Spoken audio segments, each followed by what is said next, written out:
आदरणीय बंधुओं, माताओं व मेरी प्यारी बहनों, राधे राधे।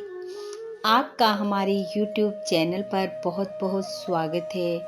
बंधुओं, आज हम इस वीडियो में ठाकुर जी के बाल रूप लड्डू गोपाल जी की कथा सुनेंगे, जो कि अति सुंदर व मन को प्रसन्न करने वाली कथा है, जिसे भावपूर्वक सुनने सुनाने से गोपाल जी की कृपा से मनुष्य की मन इच्छा पूर्ण होती है। कथा सुनने के बाद यदि आप हमारे चैनल पर नए हैं तो कृपया हमारे चैनल को सब्सक्राइब करें, बेल आइकन को प्रेस करें ताकि हमारी वीडियो की नोटिफिकेशन सबसे पहले आप तक पहुंचे। वीडियो को शेयर व लाइक भी जरूर करें।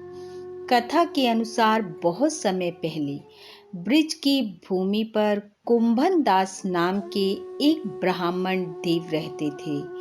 उनका एक पुत्र था जिसका नाम रघुनंदन था।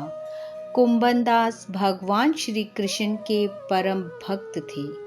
उनके पास भगवान श्री कृष्ण की एक छोटी सी पीतल की प्रतिमा थी, जिसे वे हर रोज स्नान करवाते, वस्त्र धारण करवाकर पूजा पाठ करते, अपने हाथों से बनाया भोजन भगवान को ग्रहण करवाकर फिर पुत्र सहित स्वयं ग्रहण करते। ये उनका नित्य का नियम था, जिसे वे पूरी निष्ठा से निभाते।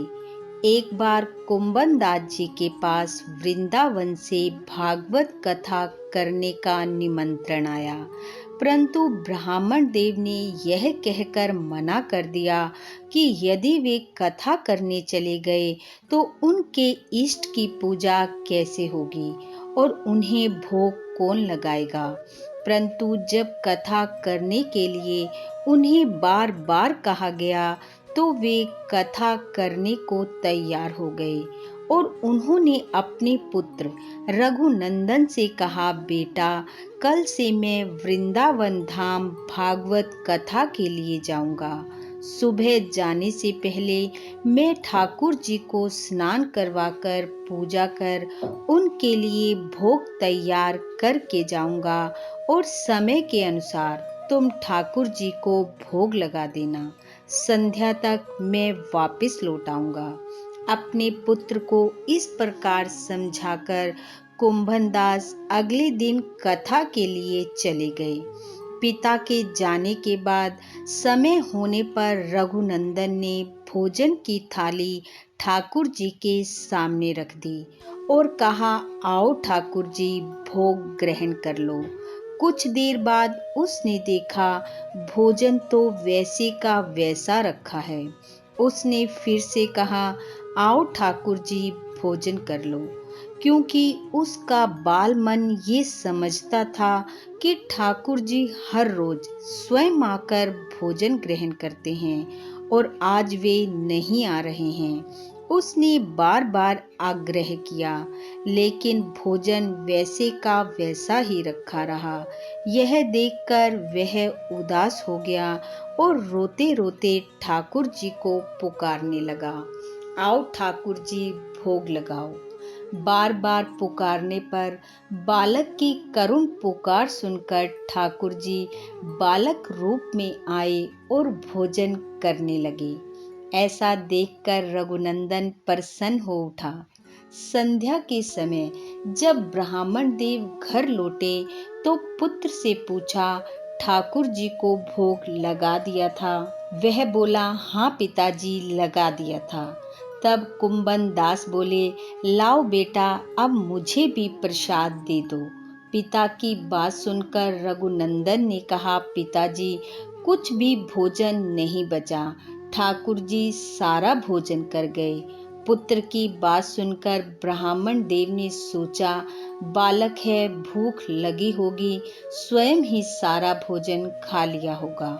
ऐसा सोचकर कुंभन दास ने जल पिया और सो गए। अब ये रोज का नियम हो गया। कुंभन दास जाते समय भोजन की थाली तैयार करके जाते। रघुनंदन ठाकुर जी को भोग लगाता। ठाकुर जी प्रेम से भोजन करते और जब कुंभन दास आकर प्रसाद मांगते तो रघुनंदन कहता, ठाकुर जी सारा भोजन कर गए। रोज ऐसा ही उत्तर सुनकर अब ब्राह्मण देव को ऐसा लगने लगा कि पुत्र झूठ बोलने लगा है, लेकिन वह यह नहीं समझ पा रहे थे कि रघुनंदन झूठ क्यों बोल रहा है। अगले दिन कथा पर जाने से पहले कुंभन दास जी ने ठाकुर जी के लिए लड्डुओं का भोग तैयार किया और थाली में रखकर रघुनंदन से कहा, पुत्र मैं जा रहा हूँ, ठाकुर जी को भोग लगा देना। ऐसा कहकर कुंभन दास उस दिन छिप कर बैठ गए और सोचा, आज देखूंगा कि रघुनंदन क्या करता है। पिता के जाने के बाद रघुनंदन ने भोग की थाली उठाई और ठाकुर जी के सामने ले जाकर रख दी और प्रेम पूर्वक आग्रह किया, आओ ठाकुर जी भोग तैयार है। बालक के पुकारते ही ठाकुर जी बालक रूप में आए और लड्डू खाने लगे।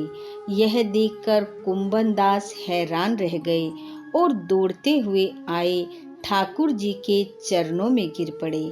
जैसे ही कुंभन दास बालक रूपधारी ठाकुर जी के पास पहुँचे तो उनके हाथ का लड्डू हाथ में और मुंह का लड्डू मुंह में रह गया और वे उसी रूप में वहां स्थापित हो गए।